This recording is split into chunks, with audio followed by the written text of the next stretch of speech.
The night was already halfway gone when a single set of headlights cut through the rain-soaked road, revealing something that should never have been there. A woman lay motionless near a wrecked patrol car, her uniform darkened with blood, her badge barely catching the light. Most people would have driven past, too afraid, too late, too unsure. But this was the moment that would change everything. This was the moment a single father named Daniel Carter unknowingly stepped into a story that would shake an entire police force to its core. Before the story goes any further, if you believe in kindness, second chances, and ordinary people doing extraordinary things, take a moment to like this video, share it with someone who needs hope, subscribe to the channel, and tell us in the comments where you're watching from. Daniel Carter wasn't a hero by profession. He was a warehouse supervisor, exhausted most days, surviving one paycheck at a time, while raising his 8-year-old daughter Emily alone, after losing his wife years earlier. That night he had worked late, his body heavy with fatigue, his mind already worrying about whether Emily had finished her homework before falling asleep on the couch. The storm was fierce, the road empty, and his only thought was getting home safely. Then he saw the broken patrol car angled into the ditch, lights dead, rain washing over shattered glass like tears that never stopped falling. As he stepped out into the cold, his heart dropped when he realized the officer beside the car was barely breathing. The female officer was young, but worn in a way that spoke of long nights and harder choices. Her name, though Daniel didn't know it yet, was Officer Rebecca Lawson. She had responded to a call about a stolen vehicle linked to an armed suspect. Backup had been delayed. The chase had ended violently, and the suspect had fled into the darkness, leaving her broken and bleeding on the side of the road. Every second Daniel stood there, the rain soaked through his jacket, his hands trembling as he pressed down to slow the bleeding the only way he knew how. He called for help, shouting into the storm, dialing emergency services again and again, as if volume alone could keep her alive. Minutes felt like hours. Daniel stayed kneeling in the mud, ignoring the cold, ignoring the fear creeping into his chest. All he could think about was Emily. If he walked away now, if he chose fear over action, what kind of example would that set for the little girl who believed her dad could fix anything?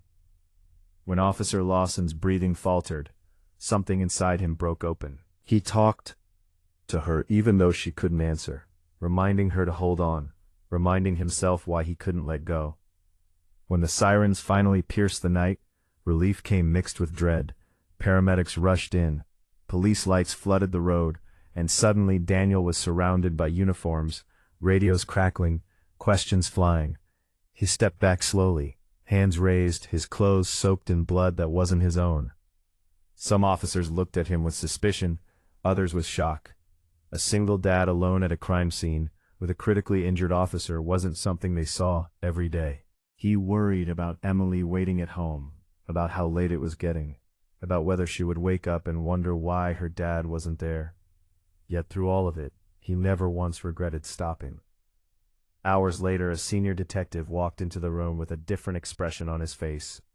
Hospital updates had come in. The doctor said Rebecca had survived because someone had acted quickly enough to slow the bleeding before help arrived. That someone was Daniel. Security footage from nearby traffic cameras confirmed his story. The suspicion faded, replaced by something else.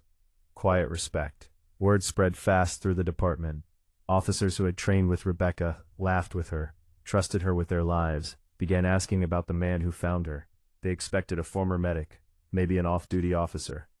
Not a tired single father who had simply refused to drive past a stranger in need. When Rebecca finally regained consciousness days later, weak but alive, the first thing she asked was about the man who stayed with her in the rain. She remembered fragments, headlights, a voice telling her to hold on, warmth in the cold. As Rebecca recovered, the story reached the media, but not in the way Daniel wanted. He didn't see himself as brave. He felt guilty for not doing more, haunted by how close she had come to dying in his arms.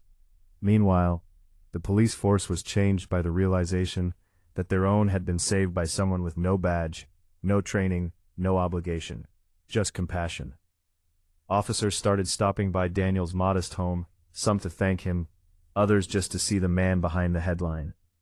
Emily watched from the doorway, confused but proud, sensing that her dad had done something important, even if she didn't fully understand it yet.